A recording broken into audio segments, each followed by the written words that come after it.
you? It's so good to see you. It's so good to see you too.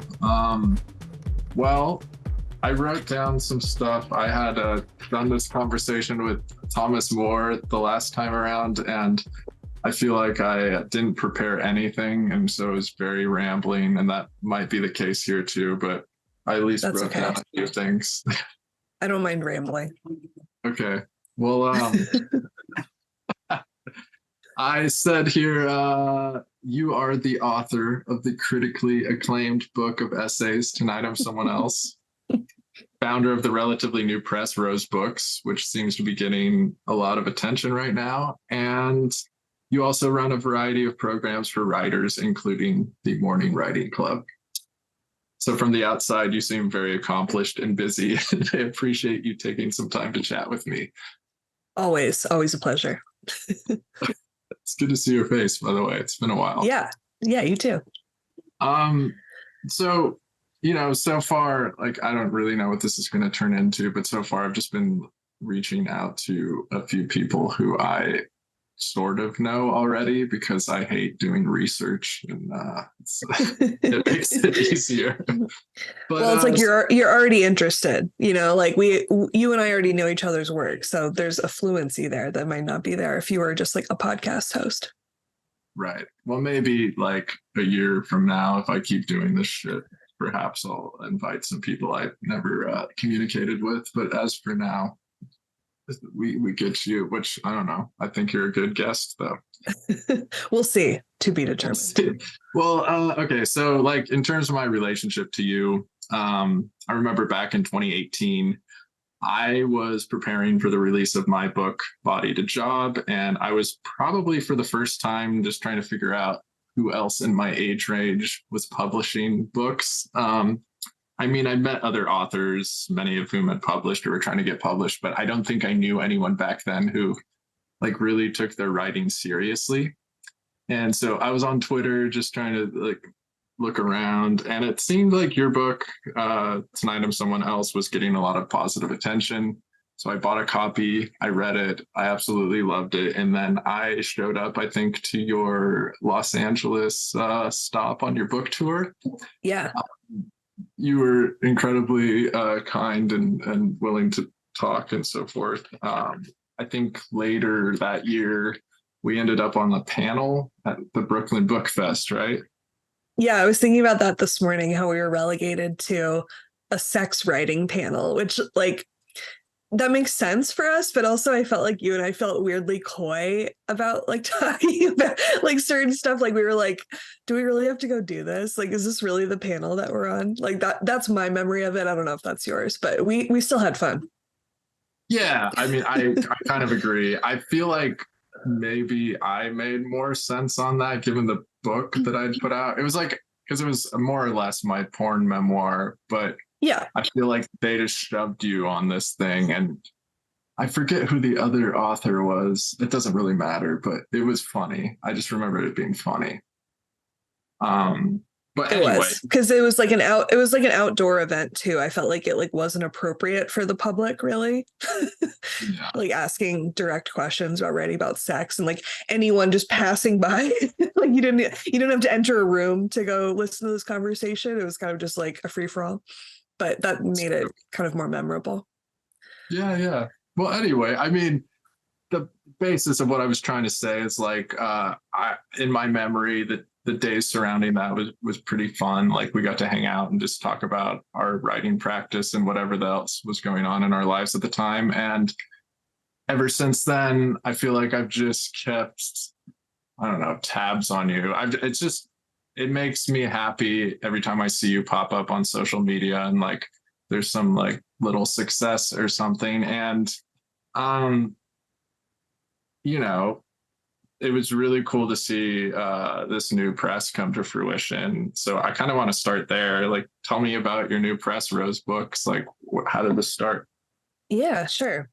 Before that, though, I mean, I feel the same thing about you because it's rare to meet another writer where we're at like similar points. I feel like in our writing, like in 2018, it felt like we were kind of aligned in certain ways, and then we both kept doing things. I feel like that's actually kind of rare. It's like a lot of times I don't know, like early on in writing, like me getting into writing in like 2010 or something, it's like it felt like this cohort that I was in New York, like everyone was going to be a writer forever. And that Right. did not happen. So it like made me really appreciate the people I meet who are so devoted to the work. And I think like you're such a good example of that. Like, I mean, you're so prolific. It's wild. So I just appreciate that about you too. And like, you know, even you just going to my Los Angeles reading, like so many people I know from the internet. And then if I did a reading in their town, they wouldn't show up. So I just think you're a good example of someone that's like genuinely curious about the world and like about literature. So I really just have always appreciated that about you. And I think that's why I recommended you start a podcast. Not that this is that, not that I have anything to do with that, but I just see you as someone that like is interested in engaging in other people's work. And I think that's really rare, even amongst other writers. It's like we're all kind of in our own head, you know? Sure, sure. Well, thank you for saying that. I appreciate that. I mean, I very much feel that way about you, at least what I know about you. And yeah, anyway, I mean, I don't know. It's cool to see you moving forward, not just with your own work. I mean, maybe we'll get to this if you're open to talking about it. I'm Sure. very much looking forward to your next novel, but you're also constantly championing. Oh my God. You're supporting You got other it. writers. I can't fucking speak.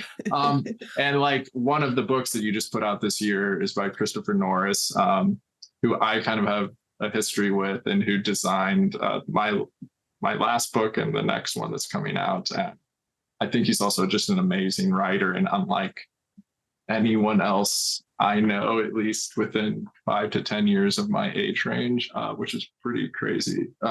Anyway, but tell me about Rose Books, or tell other people about Rose Books, whoever's gonna fucking watch this. Yeah.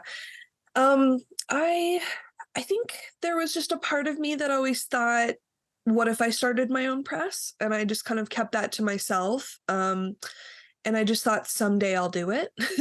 Like most things, it's like, you know, with something brand new, you want to feel like you have everything you need. And I didn't really have everything I needed, including like a ton of money, you know? So I was like, how could I do that without sacrificing what I think would make it cool, which is doing it independently, not having a bunch of like financial backers or investors and stuff. Like I had a vision for it, but I just didn't know logistically how it would be possible for me to do that. And so I just kind of tucked the idea away. And I think when my friend Giancarlo Di Trapano of Tyrant Books died, it really made me think about what a writer or an editor, like anyone involved in literature, contributes throughout their life. And I feel like even though you know, he died, in my opinion, too early, he left such a great legacy. And so it's not that I'm interested in necessarily a legacy, but it really made me think about what I could contribute as a writer and then potentially as another role. Because for years now, I've worked behind the scenes on a lot of books. You know, I do like private manuscript consultations. I run classes where I'm editing books, and a lot of them have been published by other people, of course. So it made me think that I am maybe a good editor and I could maybe do that. And that I do have some element of being able to identify when a book I think is going to resonate with culture in some way. So that made me think like, maybe I have enough of the skills to do it, to start my own press, you know, because my confidence is always fluctuating. I'm always thinking, yeah, I could do that. And I'll do the best independent press. And then the next day I'm like, what was I thinking? So it's always that fluctuation. And I rely on that fluctuation because without those peaks of confidence, I wouldn't do anything. But the self-doubt kind of keeps me in check. So I feel like that evens things out. You're a Libra, you probably know this. You know, it's like the scales. I always find that middle ground. But anyway, Giancarlo's passing made me just think about how important it was that he did Tyrant Books. And he didn't often have the resources that he really needed to run it the way that I think he wanted to, but he always just pulled it off. So I thought, what if I did that? You know, what if I did that? And what if I didn't subscribe to any rules of like, oh, it has to be 10 books a year or something crazy. I was like, what if I just did 2 a year? Like that could be cool and manageable, perhaps. It's been shocking how much work 2 books a year really is, because, and I'm just, you know, learning as I go. And that's what I think I really learned is I think I realized I had enough skills to get this started, but learning as I go has absolutely been the way, because there's no way I could have prepared for everything I needed to know. um, it's like so much stuff comes up that I just learn along the way, and that's been how it goes, and that I think has mainly worked. So when I was an early reader on Jeff Rickley's book, Someone Who Isn't Me, that was something that I felt was really amazing. And I didn't have Rose books in mind just yet, but I read it very early. And he had a couple of readers that he was kind of trusting to take a look. I gave some edits, and we share an agent. So kind of as things were moving along, I was in touch with him about like where his book was at. And somewhere along the line, I just said, would you want to publish with me, perhaps? Because I have this dream of starting my own press. It's going to be called Rose Books. I'm going to do it next year, and I would love for your book to be the first title. Like, I think it's really good. You know how much I love this book. But I also gave him an out. Like, I wasn't, you know, pressuring him as a friend. I just said, you know, if you want to do this an indie way, it could be cool. And like, I think it's the type of thing that would work, where it's like he and I are friends. We could do this together in a way. And I just had a feeling the book was going to take off. I just thought, like, someone has to put this book into the world. And if I could do it, then I would be lucky to do it. So I put the idea out there, and he was immediately like, yeah, that seems cool. Do you find something like serendipitous about the title of his book as in relationship to your book of essays? Yeah, I do. Because well, and it has been under different titles. So that was the one that he kind of settled on, but I read it initially under a different title too. Oh, okay. So, but I think that title, it has a meaning. If you read the book, it has a specific meaning about message boards, about like addicts and behavior, about that. It's like the idea of someone who isn't me did this thing. Right. But I think ultimately, like, my title and his speak to each other, because we're both interested in this idea of the shadow self, of like the thing that you don't always wear publicly, but there's like a part of you that's always with you, whether or not that's like the addict or the darker sense of oneself or something you wouldn't show in the light. I think like that's what I'm interested a lot of times in literature and writing. And so it just kind of makes sense that it turned out that way. Okay. Well, hold on. I'm going to ask you something else real quick. Sure. So it's been like a long time since I've read your book, and I didn't reread it in its entirety. I just flipped through, and I couldn't find this quote that I'm imagining. And I'm not sure if it's actually from your book, but I feel like I remember it. And it was probably, like more eloquent than this. But the idea, I think, was something like everyone starts out as an artist when they're young, and as time goes Yeah. on, most people just drop off and become something else out of necessity, or to earn money or support their family or whatever. So whether or not you wrote something along those lines, I am intrigued. I did. Okay, great. You were just mentioning something like this earlier in our conversation about your cohort of writers in New York, and many of them who just don't do it, right? Mm-hmm. So, like, I'm intrigued by what appears to be your ability to maintain an identity as an artist, to actually do the work, and I assume to make a living in the world of art and literature. Aside from my wife, I don't really know many people who are artists who also make a living from their art, or at least like around that. And I feel like I've made a very distinct separation at this point in my life, between my business and my job, which I actually put a lot of effort into, and then practice that I don't really rely on to bring me any income. And I know from being married to my wife, it takes like a tremendous amount of work, and mostly work that no one really sees. So I'm curious, like, do you think this is an accurate description of you, like a professional artist? And if so, how do you manage to make this work? Yeah.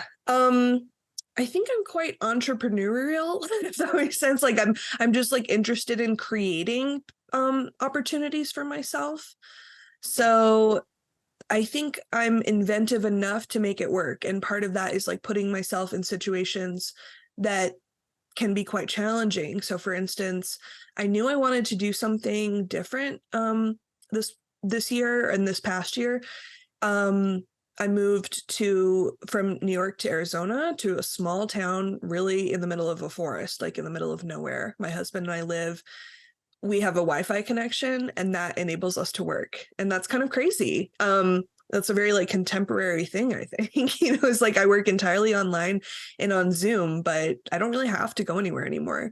And that came with its own challenges of being like, okay, I can't just, in my 20s in New York, I was working mainly as a personal assistant for like several different people. So my work was very location based and based on who I knew who needed an assistant and had enough money to pay me. So that's gone. Like that's not a part of my life anymore. So what do I do? And I was working at an MFA program that required me to travel twice a year. So I still could have done that, but I just had this sense that I needed to clear things out of my life. And so at the beginning of last year, I went entirely self-employed. So I actually left that position, which was quite nice in many ways, but I just felt like it wasn't going to let me do what I needed to do. So I needed to open space in my life. And as part of that, I came up with the idea of the morning writing club. So I've been interested in artists who were on Patreon and seemed to be offering something. But when I joined other people's Patreons that weren't a podcast, like I didn't really understand what I was paying for. It was like a favor to the person, which is fine, and I think there's a lot of people that do like paying for that. But when you have a really limited income, I always was thinking like, how could I have a Patreon but offer a service that would be worth it, in my opinion? Because some of the Patreons that I was signing up for like a musician or something, it would be like behind the scenes looks at stuff. And like, I could have done that with my writing, but I didn't really want to. And also I didn't know if that would be valuable enough. I just thought like, I just thought, is that enough? And I thought, what could I offer? And I always come up with these classes that I do on Zoom. And as part of one of the classes, I had come up with this idea of, a Zoom accountability group, essentially. So we would be writing at the same time, but I could also be writing. So that's ideal. That's kind of amazing, actually. That's a good way to kill two birds, right? Yeah, well, so tell me a little bit more about this, because I see you post about it. I see it on your stories. I see you repost other people who talk about how valuable this morning writing club is to their writing practice. But I guess I'm not entirely clear what goes on, other than, is it just we all agreed to meet at this time and thing? Yeah, it is. I've found my marketing struggle with this club is like actually depicting what it is, because there's so many different elements, and some people are just freaked out by the idea of being on Zoom every morning, and it's not just that. So I'll just give a quick rundown of what it is, but I try to basically offer a bunch of different stuff so that even if you're not there in the morning, there's always other resources. But it's basically modeled after, when I was thinking what would have really helped me when I was writing my first book and I felt kind of isolated. Like I knew a couple of the writers, maybe mainly through the internet, but I didn't really have, I didn't have a writing practice that was reliable. I was writing like whenever I could. And I was always confused on kind of what craft advice to pay attention to, or what to be reading, how to be meeting other writers. So I try to offer kind of all of that. So the foundation of the Morning Writing Club is every morning from 5 to 7 Pacific, 8 to 10 Eastern time in the every weekday. I host a morning Zoom. So for 2 hours, we're there. If you're there right at the beginning, I pull an oblique strategy. Do you know what those are? Like Brian Eno. It's like this stack of cards that are kind of like creative tarot cards. So they offer a strategy of some sort where it's like, where are the holes? Or repetition is a form of habit is another one. So it's like, we'll kind of read that, set the tone for the day, and then go camera off. But I'm usually like straight out of bed, like just like, hey guys, like I set my alarm for usually like 5 minutes before, because for most of the year that's 4:55 a.m. for me. So I've been doing that for like 16 months now straight. Is this Monday through Friday, or you do weekends as well? Just Monday through Friday. So but yeah, so I'm usually like straight out of bed, and that is based on what has worked for me in the past, writing wise. Like I like kind of being in that dream state still. I don't need to like have everything ready to go and be fully present or awake in order to write. So I just based it on the time that I ideally am writing, and I find that that time slot makes it so that whatever else I'm doing, job wise, manuscript consultation wise, I can still fit in my morning writing time. So that's the foundation of the group. We also have the Zoom series called How I Finished My Book, where I have 2 different speakers each month come and speak to our group about how they finished their book. And then since it's a private Zoom, everyone who wants to attend can ask questions. So it's a cool kind of intimate, meeting with other writers. There's also like a shared tracking document in a Google Doc that we share, and a bulletin board and like craft newsletters. So I try to like really pack it in. I try to make it so that once people join, they feel like they have to stand. I'm like, stand. That's kind of amazing. I mean, I'm gonna like probably shoot my street cred in the face right now, but I feel like the past year and a half maybe is the first time that I've really kind of buckled down on like scheduling both my work life and stuff around writing. I also do this first thing in the morning pretty much, and I have kind of like a meditation practice that rolls into that. And this has also all come from like a few years ago. Well, this was during the pandemic. I had a client in my video editing business who was like a self-development brand. And I thought this was all very culty. And then, but to be honest, a lot of this kind of seeped into my life in ways that I didn't really intend at first. And now I kind of lean into some of this shit. It feels like, I hired like a business coach this last year, and it just seems like some of what you're doing aligns with that mentality, but in terms of getting people to finish their work, right? To write their book or whatever it is they're intending to do. Which, as I get older, like, fuck it, I think there's a reason to be listened to people who are better. That's the various things in life. So, can I ask that?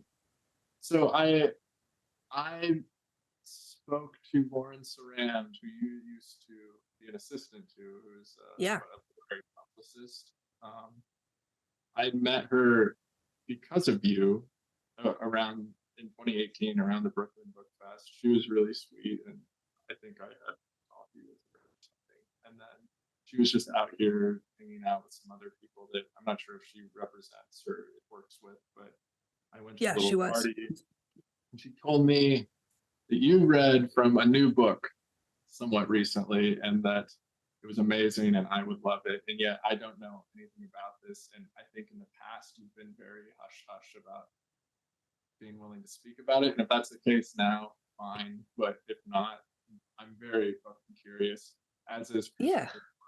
as is at least a few other people I've spoken to. Well, it's an honor to have people care at all, so thank you. Yeah, I had the privilege of reading with Jeff Rickley and a few other people in Baltimore around the time of Jeff's book launch. So I was in New York for the Rose Books launch, and then I went to Baltimore to read and to see Lauren where she lives. So I got to spend time with Lauren, And then I got to read. So I wasn't intending on really doing anything that featured my work. I really was in Rose Books mode, which is quite comfortable in certain ways to just promote someone else, like learn that about myself, where that's not a problem for me. It's like I will happily, um, you know, help facilitate someone else's event and be really grateful that I don't have to get on stage, that kind of thing. So I like being to promote my work when it's appropriate, like on a book tour. It's like I like that stuff, but that's not why I do it. And I really like to see other people be able to shine. So that's what that trip was about. But when I got invited to read, it's called the Hidden Palace reading series. It's a really great series. I just decided, why would I read from a book that's 5 years old? Like, that's so lame. I think personally, like I wouldn't want to see someone read from a book that's 5 years old. I'm sure people would have been fine with it and everything, but I just thought I should really push myself. And so I have been working on this novel since around 2018, and I'm trying to finish it by the end of the year. So that's what I've said before. Meaning like the end of, we have a month. Yeah. Right? Yeah, exactly. So I am getting quite close. So we'll see. I'm like fingers crossed. But yeah, in the past I've been I'm a little bit superstitious about talking about work that's in progress, especially publicly, because I feel like there's something sacred around, keeping it for yourself. Okay. But there was also something really exciting about reading from it and being like, this is a real thing. And it was also scary because I've read in the past, mainly from my book, my published book, Tonight I'm Someone Else, that, I kind of know where the beats are. I would like maybe be able to get a laugh or two, even though the book is not that funny. Like there's parts of it that are funny. And I kind of knew what performed well. And the beginning of this novel I'm writing is such a slow burn that it didn't really get a reaction until like the end, like where I could kind of tell that people were into it, but I had to read for 10 minutes without any reaction really. And for the first time and feeling so vulnerable, it felt good to be vulnerable, I think. So I think that's what I can say about it right now, but it's still kind of evolving. Like it's changed so much every year that I've worked on it. And that's why I haven't finished it yet, because I think it just gets better. So at some point, I have to turn it, I have to finish it. Like that's the whole point of writing a book. But there's also this really deep pleasure I gain from holding something just to myself, keeping it totally private, and just working on it, working on it, working on it. So of course, that means I can't really make money from writing the way that other people do if they're like in the real publishing cycle. But I just don't care to make my career that way. I want every book I do to be something that I feel like I worked as hard as I could on it. And like, that's it. Sioran has this quote about a book being done, not when you feel good about it, but when you're exhausted by it. Do you know this quote? That's how I feel, where I'm like, I'm not 100% exhausted by AI. Like it hasn't destroyed me. So I have to keep working on it until I'm just like, I can't, you know? I saw you post this, that quote, maybe on Twitter.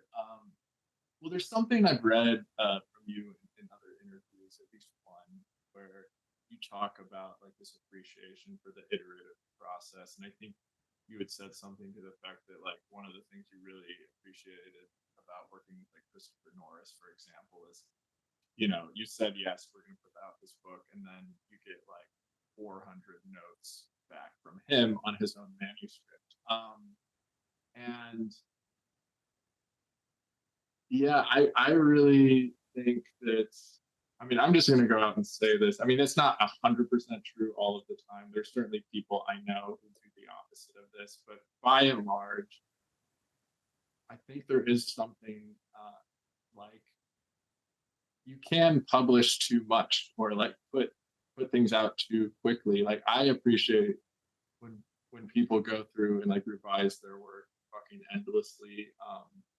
I'm trying to do that more. I mean, right now, for example, I had a novel come out in 2020, a really small press, and I'm putting out like a second edition later in 2024. And one of the fun things about it is like, the old version is going out of print, and I know like this is maybe people debate about this, but like I'm going through and like getting to re-edit it, and I'm just like Well, fucking tearing it to pieces, and it's kind of fun. And I almost just want the old version to disappear at this point. 'Cause I don't know, just over like, there's like 3 or 4 years from the point at which I thought I was done with the script. And, I guess we can't really do this with all of our work endlessly, because then I don't know, it needs to be finished at some point, I suppose. Um, but I feel like from what I could tell about you working with Giancarlo and just in your own sphere of influence, this seems like a big deal. And I know that that doesn't go hand in hand with like you said, making a living, but in some ways, I feel like fuck it. Like we have to find other ways to survive in the world, and for a few lucky people, I suppose this will work itself out, and you can be like the writer of your generation. But I feel like, let's be honest, this is not yeah. what's going to happen. And yet, for something to be worth reading, I don't know. I definitely appreciate it when you put it Yeah, I think it's cool that you're editing that book to do the second edition. I think of it like when I'm reading from my book, I've edited that page by hand to make it better. Like I've edited the published version so that I don't have to read it as is. Like I've kind of updated it and made it better in my opinion. up. But Okay. I also, yeah, Wait, hold I on. also, Let me yeah. just. Are you saying when you go to read from a book that's already been published, you will go through and re-edit it on the page to Oh yeah, you update? should see it. It's like totally torn up. Like it's like not the same book. Fucking love that. Great. Yeah. Okay. So I think I have that instinct too, but at the same time I think of writing as I don't know, I think of writing as a problem that I'm solving, and then when I can't solve it anymore, I give it to other people to make it their problem. Like that to me is satisfying and worth publishing for. Where I just think it doesn't belong to me anymore. It Yeah. belongs to whoever wants to read it. So I think I find comfort in that, but at the same time, I'm fine holding on to that problem for a really long time. Well, that's cool. Yeah. Yeah. So I don't know. Well, it does seem like even though you're working in the realm of literature and writing and helping certainly a lot of other people do it, and in the process giving yourself space to write, it does seem like you sort of at least have some separation. I mean, this is a big deal for me, and I'm sorry that I keep bringing this up, but it's like I need something every day that I work on that I don't feel so fucking precious about, and that's like client work. And then Yeah. my own stuff is going to take as long as it takes, and I can't put like a time cap on that. I mean, I guess if I was working with a press that was like more intense about that, maybe I would, but that's just not the case. That's not the world I live in. It's still very Yeah. much publishing, and I kind of love that. Yeah. I find a lot of pleasure and even comfort in editing other people's work versus my own. So a part of the reason I write in the morning is to force myself because it's very easy for me with how much I have scheduled and how many clients I have. It's easy for me to spend all day working on other people's work. And that's not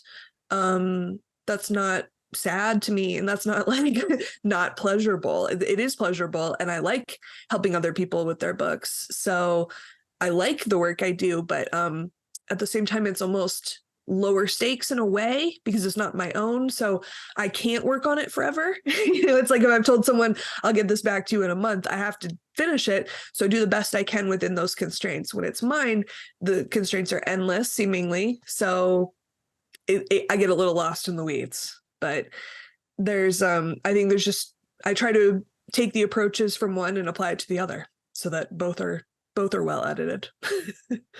Wonderful. So I have this free Zoom, which is going to take 5 minutes and cut us off. But I also feel like I like this because it gives a nice container for these Yeah, conversations. totally. Gotta end. I gotta get back to work. Is there Yeah. anything else you want to talk about in the next 5 minutes? Well, one thing you mentioned Christopher Norris had like 400 edits. There's actually over 2,000. That's kind of funny. Holy shit. Okay, like I've said that in an interview before, where like Christopher Norris turned in a line edited version of The Holy Day with over 2,000 edits after I'd already accepted it, and like I thought it was like pretty close to being done, and then he was like, how about this? So I like working with writers like that, and that's one of the reasons I love The Holy Day. So I'm really happy that you liked it too, and I know readers are really loving it too. So I'm just excited about Rose Books creating a space where that kind of stuff can happen, and that it doesn't publish one kind of book. So I think that's important to me as publisher. Well, he will be on this podcast question. Yeah, I think he told me. Next month. Perfect. You can ask him about editing then if you want. Right. Well, look, I got to give you a little bit of thanks here, because I don't know that I was going to like schedule people on the regular to have these conversations. And now I'm kind of excited about it, because it was, Thomas More had just, we should have a conversation on Zoom. And I was like, fine, I'll put it in some kind of video format and make it like some fun graphics. And then you were like, you should do a podcast, which I find that's a horrible connotation. And I don't really want to put more of that into the world. But like, writing is such a solitary thing. I have all these people I kind of admire and at least acquaintances with on the internet, and it would be fun to talk to them. It's been fun talking to you, and I feel like this is a good excuse. It gives people content to throw up on their fucking social media. Yeah. Well, it goes back to what I was saying before, where I think like some writers are not curious people. I feel like you are a curious person who like actually has ideas for questions of their friends that they want to ask. Like not everyone is like that. So I think you probably take it for granted, but that makes a good conversation host or podcast host. But I always find the people who I think would do the best podcasts wouldn't do them because they don't want to. And it's like, but that's why you would be good at it, because you're not looking for a platform to just talk about yourself. You know what I mean? Like you have a curiosity about other people in the world. But anyway, before this ends too, I want to say I'm reading your book and I really, really love it. So thank you so much. I'm blurbing you in the next week or so. But I love the opening essay. So it's all really good. But like the opening essay that you wrote is like amazing. Thank you. Well, yeah, I'm excited to put that out. I know it's a mix of old and new stuff, but some of the new stuff I feel very close to right now. I'm excited for other people. Awesome. When does it come out next year? We don't have a date. I've basically been talking with Ben, who runs Apocalypse Party Press, and being like, okay, it's another one of those things like we have to wait till everything's ready and perfect. And yeah. Part of it's the blurbs now, but prior to that, it was just like I kept writing these like personal essays about my good friend Luca, who's featured. Yeah. We didn't touch on that, but they needed to be right, and so I kept being like, we can't have a deadline. Yeah. Okay. I think it's gonna cut us off here in a second. So Thank you, Chris. I'll talk to you soon. Okay. Okay. Bye. Thanks again.